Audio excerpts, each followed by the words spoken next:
हमारी संस्कृति, हमारे संस्कार सदा रहें हमारे साथ। सब्सक्राइब करें तिलक। रुक जाओ दाऊ भैया, नहीं दाऊ भैया, छोड़ दो उसे। हट जाओ काला। नहीं दाऊ भैया, आज इस नहीं। अभिमानी को एक ग्वाले की ताकत देख लेने दो। नहीं दाऊ भैया, नहीं नहीं दाऊ भैया, इस समय ये बेचारा निहत्था है, ये निस्सहाय है दाऊ भैया। और किसी निहत्थे शत्रु पर वार करना आप जैसे वीर को शोभा नहीं देता दाऊ भैया। कृष्ण, मैंने कहा था ना, बीच में मेरा हाथ मत रोकना। परंतु भैया, ऐसे निरीह प्राणी को मारना आप जैसे वीर को शोभा नहीं देता। इस बेचारे की सारी सेना मारी गई है, इसके सारे साथी इसे अकेला छोड़कर स्वयं दुम दबाकर भाग गए हैं। ऐसी निस्सहाय अवस्था में इस पर दया कीजिए भैया, आप ही दया कीजिए भैया, छोड़ दीजिए इसे। शांत हो जाइए भैया, शांत हो जाइए, शांत हो जाइए भैया।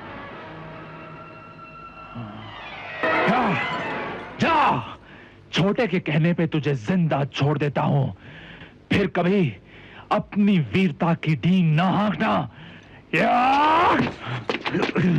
देख लूंगा तुझे। एक हारे हुए शत्रु पर दया करना आप जैसे परमवीर को ही शोभा देता है। इसीलिए शास्त्र भी कहता है, क्षमा वीरस्य भूषणम। महाराज जरासंध, जाइए, अपनी राजधानी को लौट जाइए।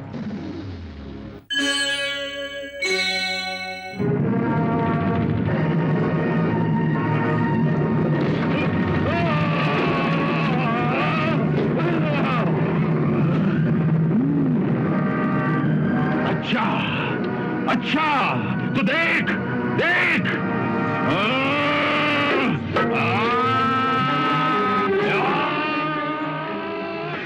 अंत में जरासंध और बलराम के बीच एक भीषण गदा युद्ध शुरू हुआ।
सम्राट अकेले रह गए हैं। हाँ, हमें उनकी सहायता के लिए जाना चाहिए।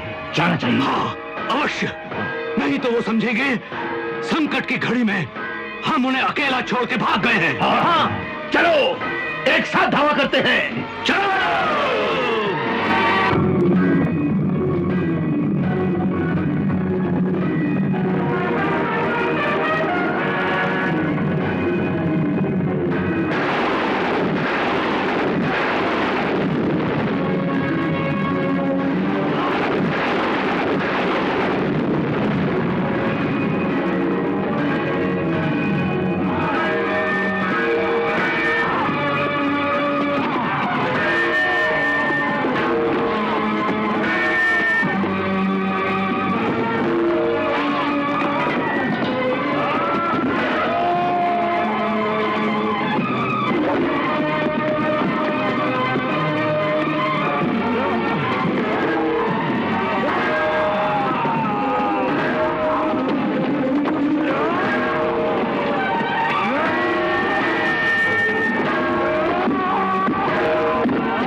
अब हिल भी नहीं सकता। अब देख इस ग्वाले की गदा का प्रहार।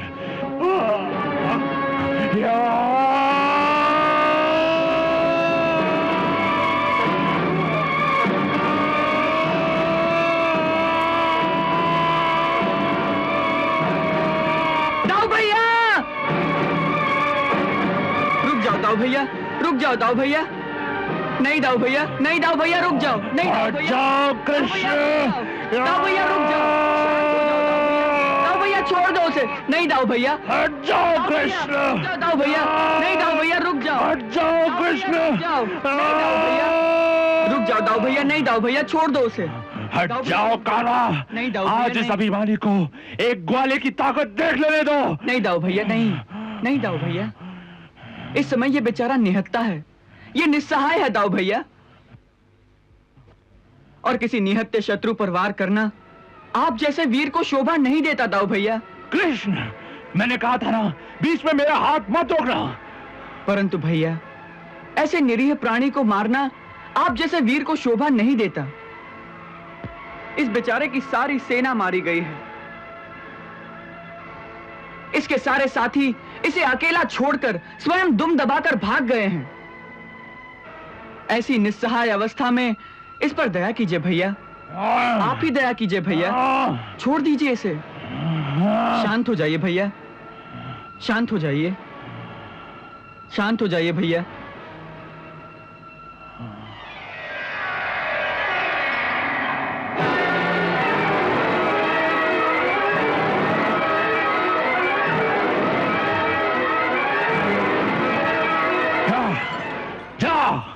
छोटे के कहने पे तुझे जिंदा छोड़ देता हूं, फिर कभी अपनी वीरता की डींग ना हाँकना।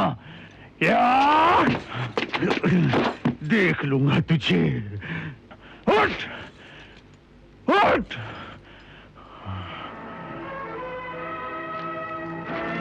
उठ।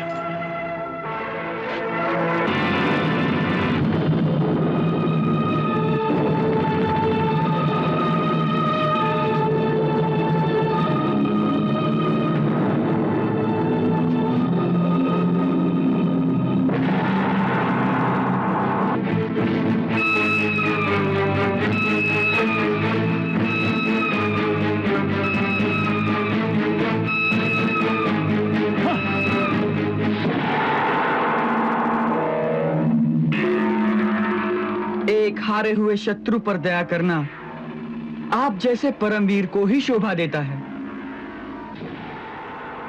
इसीलिए शास्त्र भी कहता है, क्षमा वीरस्य भूषणम।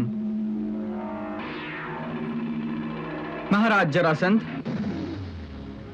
जाइए, अपनी राजधानी को लौट जाइए। परंतु आपका सारथी तो रथ छोड़कर भाग गया है। इसीलिए आपको अब मगध तक पैदल ही जाना पड़ेगा।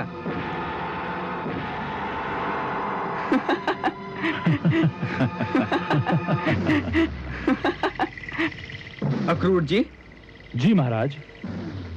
महाराज जरासंध का रथ बड़ा सुंदर है, क्यों ना इसे मथुरा ले चलें? नगर के बालक इस पर सवारी करेंगे तो बड़े प्रसन्न होंगे। जो आ गया महाराज।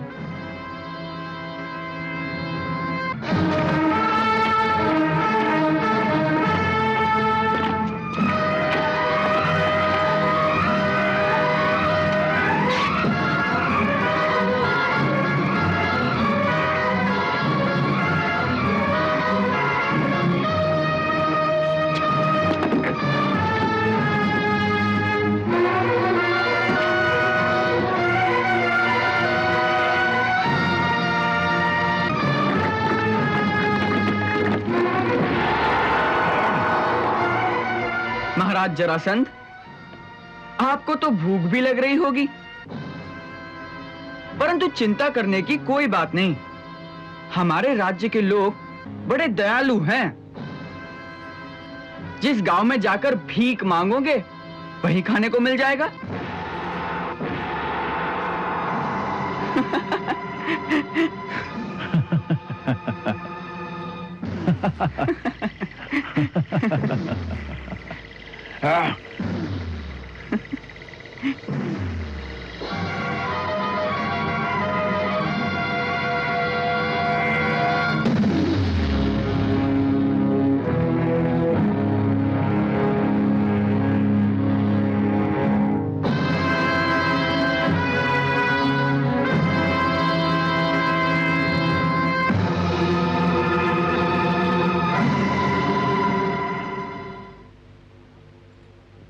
दाऊ भैया, अब इन रथों को वापस भेज दें।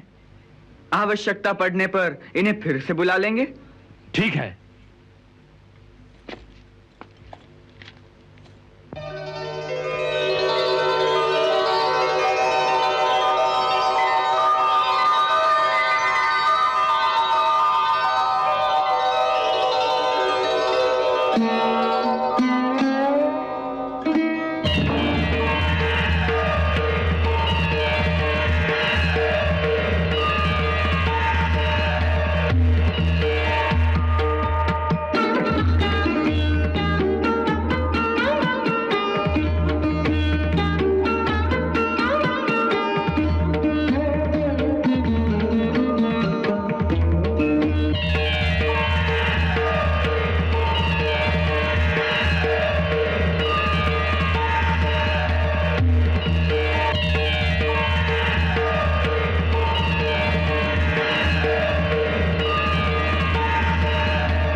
गर्व गया पर दंभ न छूटा,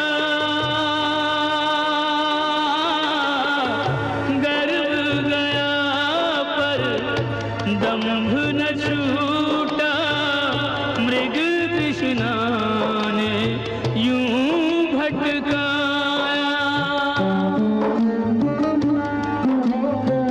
प्रभु तो तुझ तक चल कर आए, तू ही उन तक पहुँच न पाया। धुल जाते सब पाप रे पगले, क्यों न प्रभु पहचान लिए। आया था संग दल बल लेकर, लौट चला अपमान लिए। टूटा टूटा लज्जित कुंठित अंतर में तूफान लिए। आया था संग दल बल लेकर, लौट चला अपमान लिए।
इतिहास साक्षी है, बड़े बड़े योद्धाओं और बड़े बड़े शूरवीरों को कितनी ही बार पराजय का मुंह देखना पड़ा है।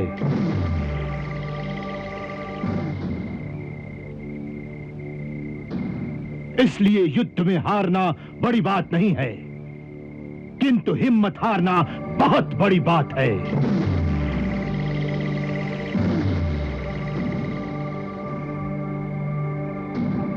एक बार युद्ध में हारने के बाद दोबारा विजय प्राप्त की जा सकती है, किंतु हिम्मत हारने के बाद मनुष्य कहीं का नहीं रहता मित्र, कहीं का नहीं रहता।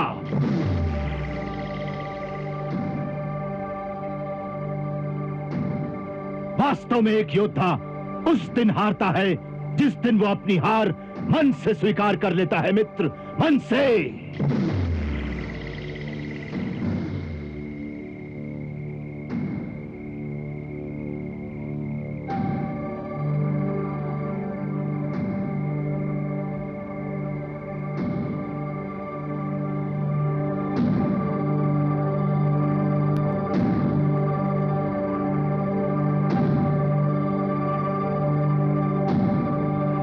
हारना और जीतना प्रारब्ध के हाथ में है।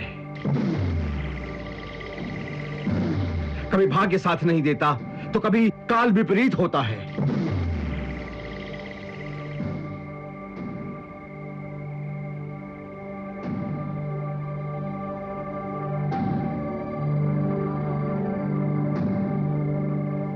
परंतु यह नहीं भूलना चाहिए कि प्रारब्ध कभी एक जैसा नहीं रहता। जैसे रात के बाद दिन आता है, उसी तरह बुरे समय के बाद अच्छा समय भी आता है।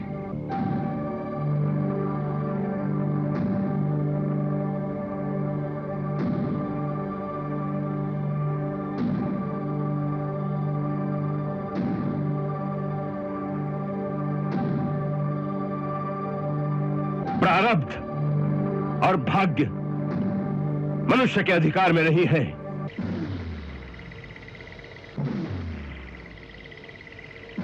परंतु मनुष्य का कर्म और उस कर्म के दृढ़ संकल्प होना मनुष्य के अधिकार में अवश्य है।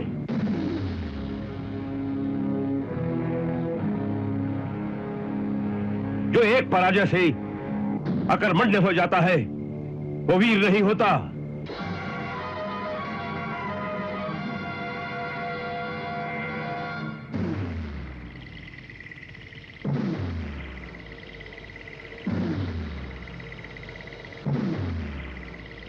यदि वीर के मन में जीतने का दृढ़ संकल्प हो तो वो 100 बार हार कर भी 101वीं बार जीत सकता है।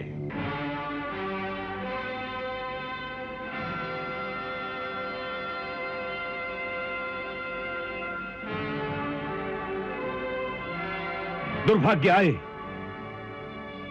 तो कायरों की तरह डर कर उससे भागे नहीं, बल्कि दुर्भाग्य को सौभाग्य में बदलने के लिए डट कर कर्म करे। यही वीरता का चिन्ह है।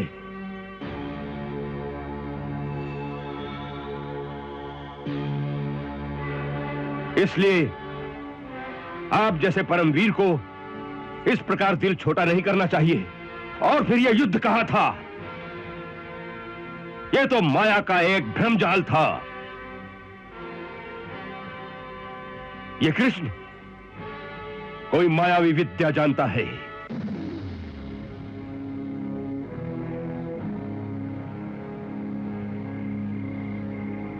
इसलिए हमें भी अपने साथ कुछ मायावी शक्तियां रखनी चाहिए जो उसकी माया को निष्फल कर दें, और उसका प्रबंध भी हो सकता है।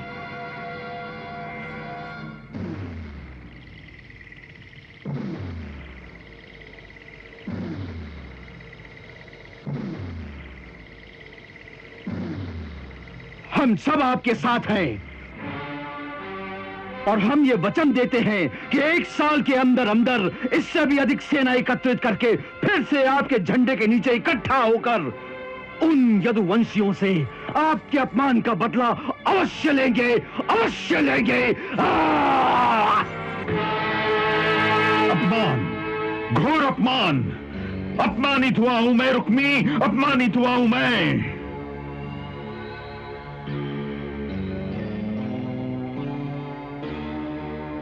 अपमान की चोट को सहना बहुत कठिन है। हार को सहना आसान है, किंतु अपमान को सहना आसान नहीं है, नहीं है। आज वो युद्ध में यदि प्राण ले लेते तो मुझे कोई चिंता नहीं थी, मुझे वीर गति प्राप्त होती। परंतु अपमान की ठोकर मारकर जो उन्होंने मुझे जीता छोड़ दिया, उसकी ज्वाला में मेरी अंतरात्मा इस प्रकार जल रही है, इस प्रकार जल रही है रुक्मी कि जीने को मन नहीं करता, जीने को मन नहीं करता रुक्मी, मन नहीं करता।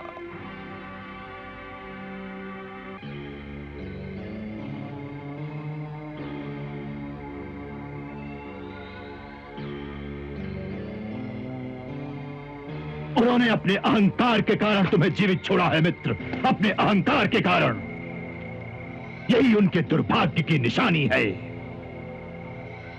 और उनका यही दुर्भाग्य हमारे लिए सौभाग्य सिद्ध होगा, सौभाग्य। तुम हमारे सम्राट हो मित्र, अगर आज तुम ही ना होते तो हम सब बिखर गए होते मित्र, बिखर गए होते। भाग्य ने तुम्हें इसलिए जीवित छोड़ा है मित्र कि तुम्हारे नेतृत्व में हम उन अहंकारी यदुवंशियों का समूल नाश कर दें। इसलिए हिम्मत मत हारो मित्र। तुम्हारे हृदय में इस समय जो प्रतिशोध की आग धधक रही है, उसकी ज्वाला को शांत मत होने दो मित्र, शांत मत होने दो। उसे और भड़कने दो, और भड़कने दो।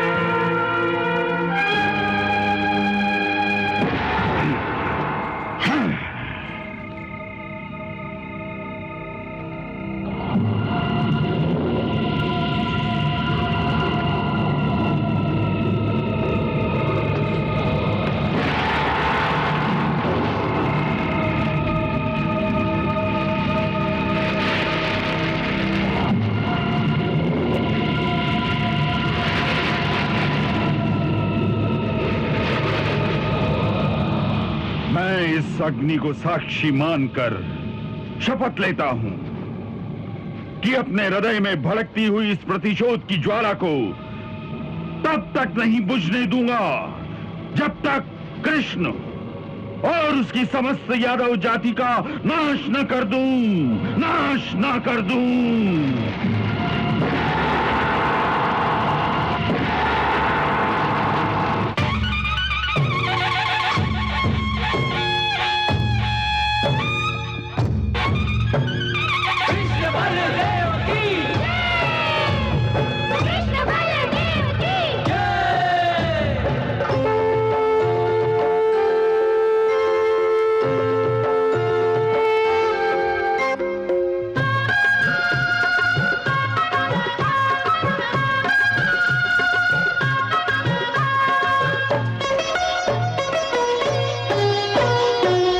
धमकाओ बजाओ नगाड़ा, विजय श्री का झंडा कन्हैया ने गाड़ा। कर लो रे आरती कृष्ण बलदेव की, कृष्ण बलदेव की। बैरी को रण में इन्हीं ने पछाड़ा के ढोल ढमकाओ बजाओ नगाड़ा। विजय श्री का झंडा कन्हैया ने गाड़ा।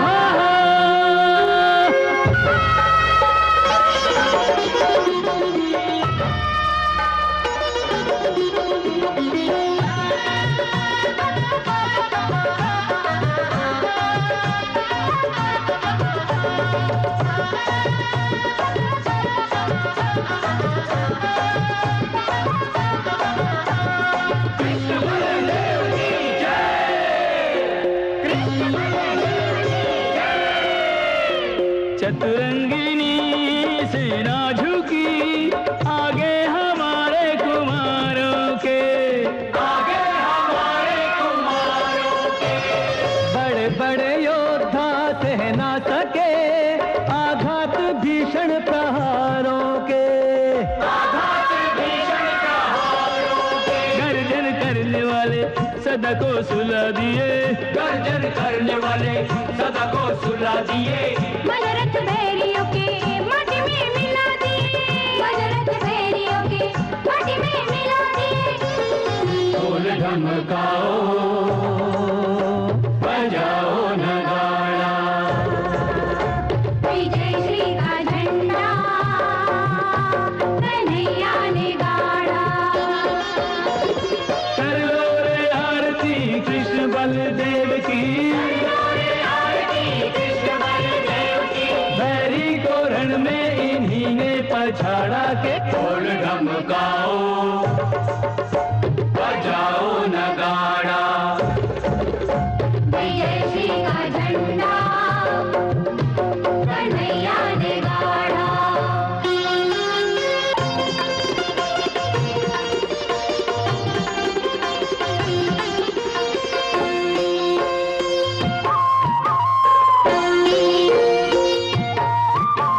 कृष्ण और बलराम, कृष्ण और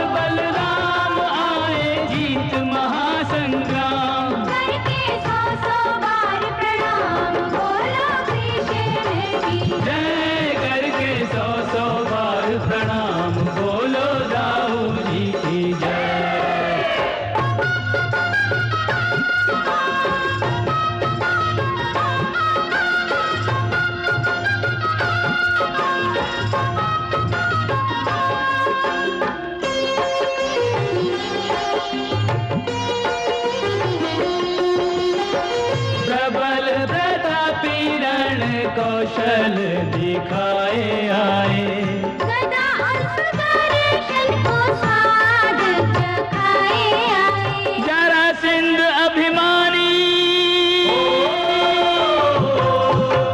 जरासंध अभिमानी रण में है गयो पानी पानी। बच गए जनता निप राजधानी, बोलो कृष्ण की जय, बच गए जनता निप राजधानी, बोलो दाऊ जी की जय। जुग जुग जियो दोनों वीर वीर वीर, जुग जुग जियो दोनों वीर वीर वीर। कुल की आन निभाने वाले, सबके प्राण बचाने वाले, हमरे नाम पे खाने वाले, सौ सौ तीर तीर तीर। जुग जुग जियो दोनों वीर वीर वीर।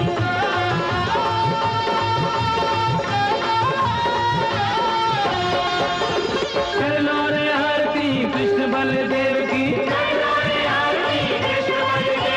भैरी को रण में इन्हीं ने पछाड़ा के ढोल ढमकाओ, बजाओ नगाड़ा। विजय श्री का झंडा कन्हैया ने गाड़ा।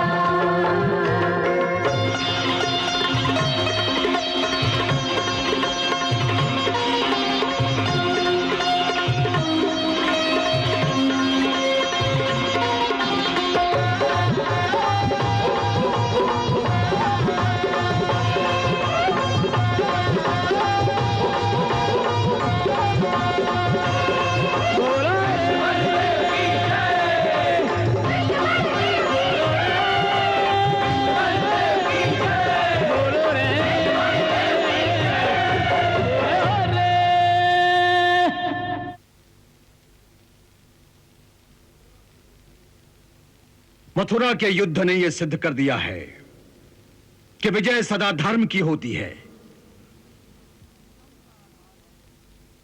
और धर्म का आधार है सत्य। मैं इसीलिए सदा कहता आया हूं कि सत्य और धर्म का मार्ग कभी नहीं छोड़ना चाहिए।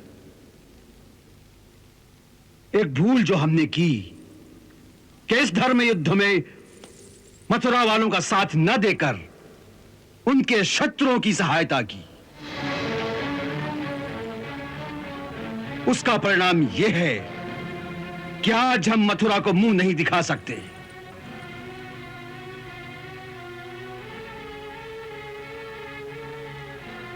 तातश्री, हमने तो जरासंध की कोई सहायता भी नहीं की, फिर आप ये बात कैसे कह सकते हैं? महाराज धृतराष्ट्र, सत्य के तराजू में मनुष्य की नीयत तौली जाती है, ना कि उसके शारीरिक कर्म। आप अपने हृदय में झांक कर देखिए और फिर बताइए कि यादवों की सहायता न करने में आपकी असली नीयत क्या थी? क्या आप नहीं चाहते थे कि यादव हार जाए?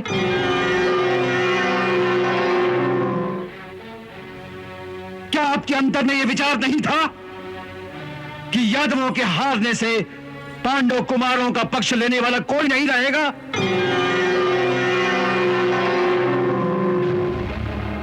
फिर आप जब चाहें बेखटके अपने पुत्र दुर्योधन को युवराज घोषित कर सकेंगे।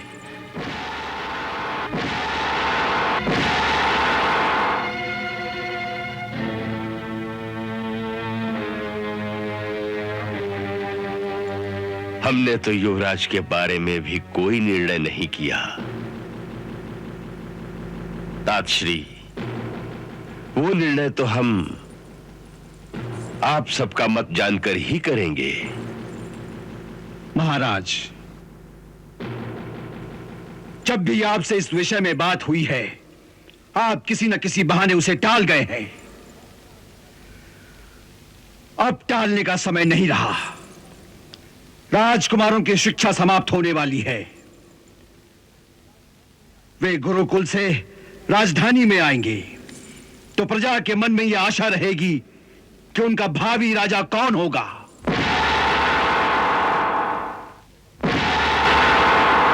सो इस विषय में मेरा परामर्श यही है कि इससे पहले की बात बढ़ जाए, उचित यही है कि कुमार युधिष्ठिर को आप अपना युवराज बनाने की घोषणा कर दें।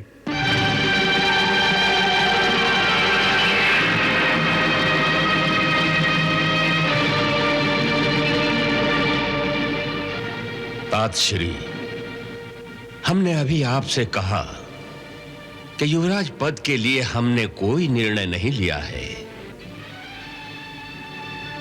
अभी तो सारे राजकुमार गुरुद्रोण की पाठशाला में पढ़ रहे हैं।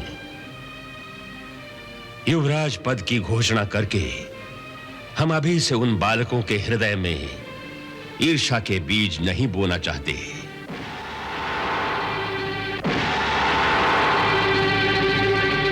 उन्हें बड़ा होने दीजिए, शिक्षा समाप्त करने दीजिए। उचित समय आने पर हम आपसे अवश्य परामर्श करेंगे कि किसे युवराज बनाया जाए।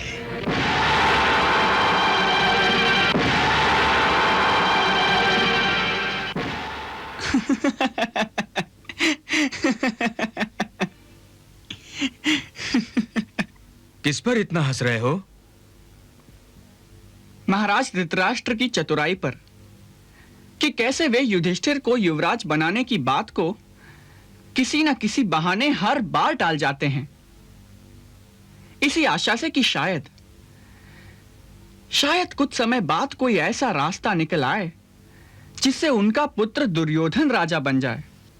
ऐसा कोई रास्ता भी है उनके पास?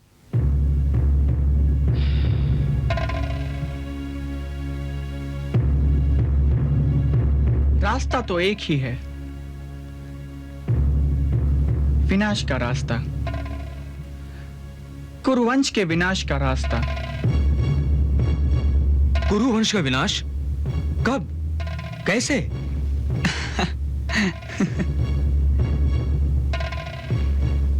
अभी उसका समय तनिक दूर है दाऊ भैया, अभी से उसकी चिंता ना करो। तो क्या जरासंध की चिंता करूं? नहीं दाऊ भैया, उसकी भी आवश्यकता नहीं, क्योंकि अभी जरासंध भी 1 बरस तक लौटकर नहीं आने वाला। इसलिए भाग्य के चक्र को देखते जाओ और मौज करो।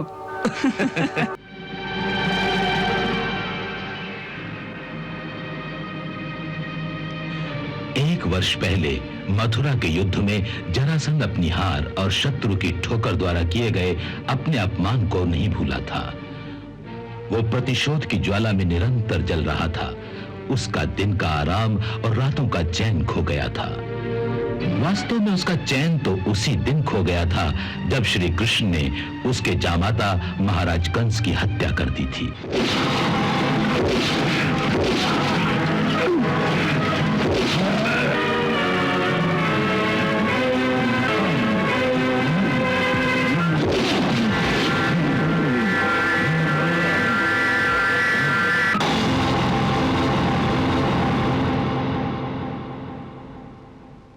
मथुरा वालों से इस धृष्टता का बदला लेने के लिए उसने अपने मित्र राजाओं को इकट्ठा करके कई अक्षौहिणी सेना के साथ मथुरा की ओर कूच किया था।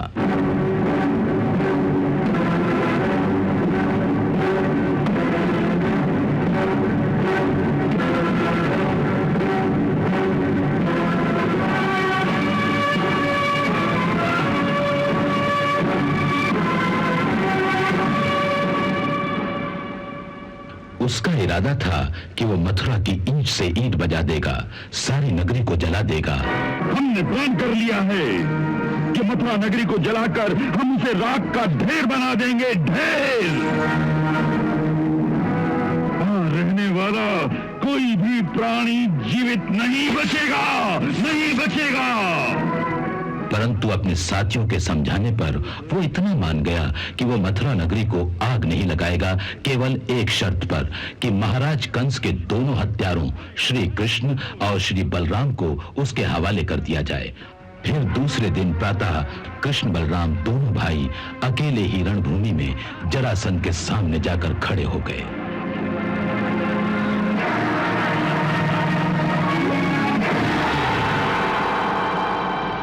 फिर एक दैवी चमत्कार हुआ। इससे पहले कि जरासंध के हाथ उन तक पहुंचते, भगवान कृष्ण के इशारे से उन दोनों के रथ और दिव्य अस्त्र आकाश मार्ग से उनके पास आ गए।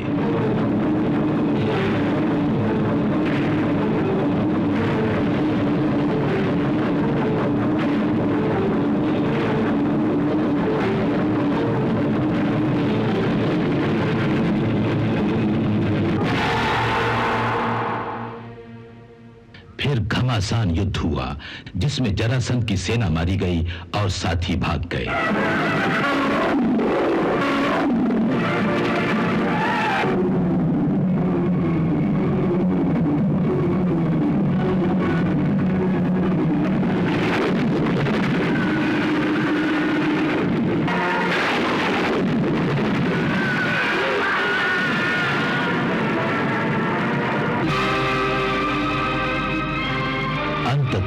स्वयं महाबली जरासंध बलराम के हाथों परास्त होकर युद्ध भूमि में गिर पड़ा।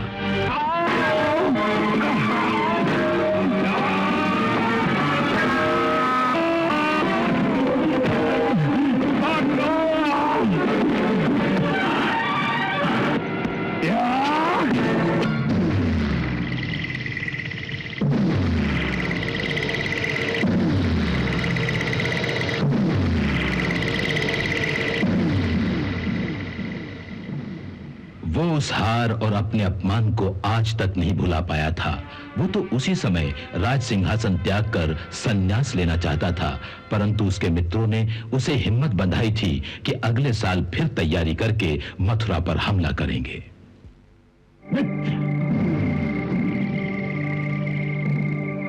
इतिहास साक्षी है, बड़े बड़े योद्धाओं और बड़े बड़े शूरवीरों को कितनी ही बार पराजय का मुंह देखना पड़ा है। इसलिए युद्ध में हारना बड़ी बात नहीं है, किंतु हिम्मत हारना बहुत बड़ी बात है।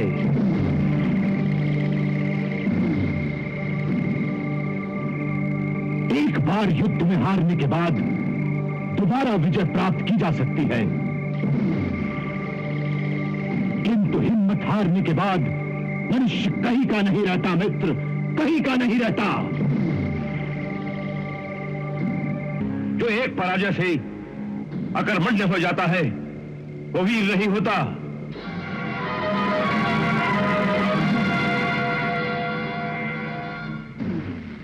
यदि वीर के मन में जीतने का दृढ़ संकल्प हो तो वो 100 बार हार कर भी 101वीं बार जीत सकता है।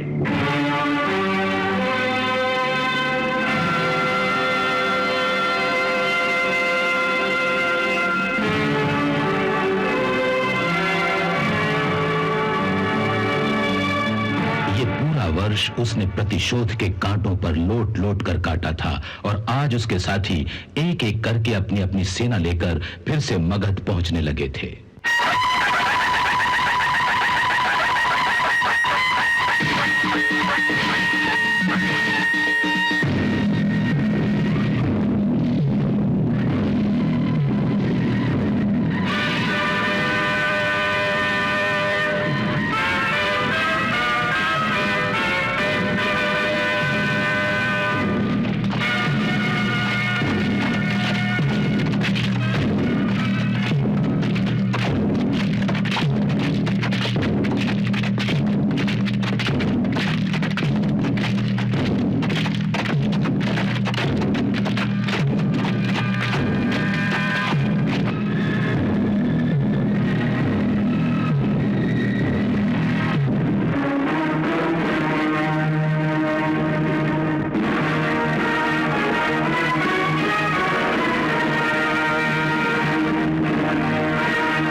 कहो राजकुमार रुक्मी, महाराज शल्य का क्या समाचार आया है? सम्राट, यही शुभ समाचार सुनाने तो मैं आपको आया हूं कि महाराज शल्य अपनी सेना समेत पहुंच गए। वाह, अति सुंदर, अति सुंदर, अति सुंदर राजकुमार रुक्मी, अति सुंदर। आज रात ही एक सभा का आयोजन किया जाए जिसमें सेनाओं के कूच का दिन निश्चित किया जाए। जी सम्राट।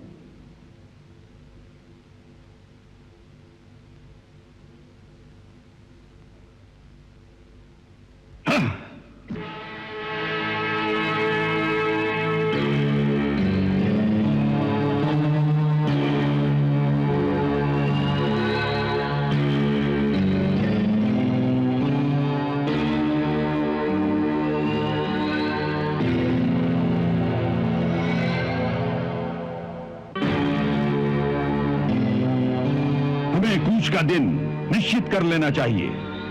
इसके बारे में राजपुरोहित का यह कहना है कि इसी पूर्णिमा को अगर मथुरा के लिए प्रस्थान किया जाए तो सफलता अवश्य मिलेगी।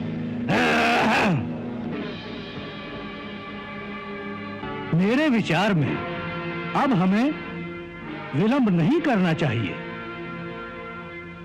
और हमें इस बात का ध्यान भी रखना चाहिए कि जब तक मथुरा वालों की यह सूचना मिले तब तक हम मथुरा के इतने निकट पहुंच चुके हों कि उन्हें तैयारी का अवसर भी न मिले। हमें अपने अपने सेनापतियों को इस निर्णय से अवगत करा देना चाहिए। सेनापति वर्धक। आज्ञा सम्राट। पूर्णिमा के दिन सूर्योदय के साथ कूच का डंका बजा दिया जाए। जो आज्ञा सम्राट।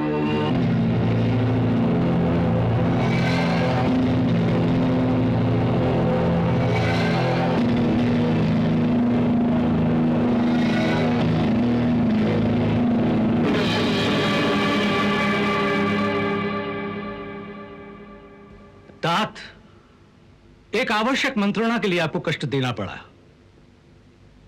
हमारे गुप्तचरों ने सूचना दी है कि जरासंध और उसके मित्रों ने फिर से एक विशाल सेना एकत्रित कर ली है और वो दोबारा मथुरा पर आक्रमण करने की योजना बना रहे हैं।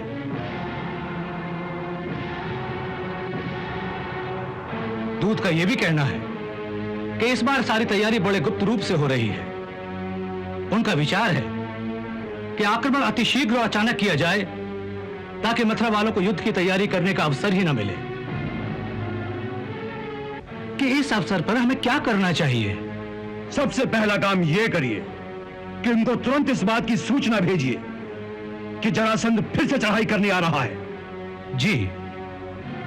और दूत से यह भी कहना कि वो श्री कृष्ण तक हमारा यह संदेश भी पहुंचा दे कि इस युद्ध में यदि वो हमें मथुरा की रक्षा करने की आज्ञा दें तो हम इसे अपना सौभाग्य समझेंगे।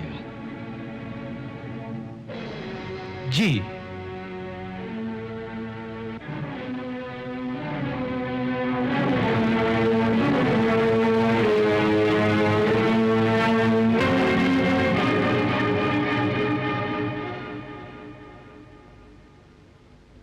प्रभु। क्या बात है अक्रूर जी?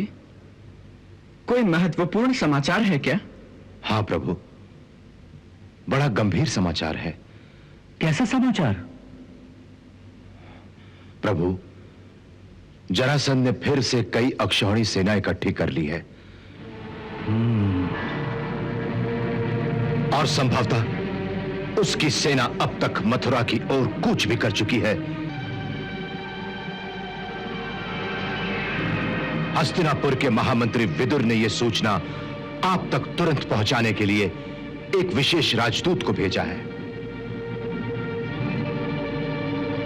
देख लो दाऊ भैया, वही हुआ जो मैंने कहा था। कई अक्षौहिणी असुर आपके हाथों मरने के लिए स्वयं ही आपकी ओर चले आ रहे हैं। क्या आपको पता था प्रभु कि वो फिर से आक्रमण करेगा? ऐसी आशा थी अक्रूर जी। प्रभु, हस्तिनापुर का दूत आपके लिए गुरु द्रोणाचार्य का भी एक संदेशा लाया है। उन्होंने आपके नाम यह पत्र भेजा है।